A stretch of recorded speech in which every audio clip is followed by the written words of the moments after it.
Three people now in custody after a cockfighting ring bust in Northeast Houston.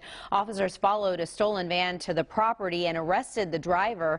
We're getting our first look at one of the suspects. This is Eusebio Nunez, where we're hearing he has not been charged just yet. All of this happening last night on Weedy Lane off of the East Tex Freeway. Channel 2's Brandon Walker. He's been digging up new details on this investigation all morning. Brandon, what have you learned? Well, we have learned that 75-year-old Eusebio Nunez, Jen, has been charged, in fact, with cockfighting, essentially running an operation from what is believed to be his house right here on Weeby Lane. Had you blinked, there still would have been time to see them this morning. Hens outside house number 9216 on Weedy Lane. Cages, too. All that was left after a raid last night. 3 arrests followed. Among them, 75-year-old Eusebio Nunez, whose charges stem from allegedly running a cockfighting operation. Police raided the house last night, lined up dozens of boxes, loading each with hens and roosters.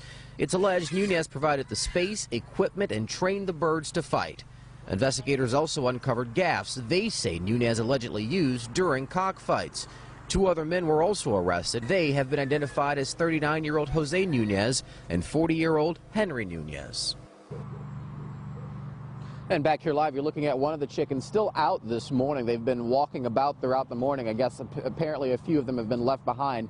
Animal Control did drive by here later, but again, as we mentioned at the top of this story, investigators first called to this house because they were tracking down a stolen van. Once they knocked on the door, that is when they uncovered this operation here at this house. The other two men arrested, I should say, have not at the moment at least been charged with anything related to cockfighting, though we can tell you that HPD tells us that those 2 men have been charged, one of them with a parole violation, the other with a weapons charge, also theft of the van, and the $15,000 of construction equipment we were told were inside that van. Stay with us as we continue to get more information on this story. Keep you updated.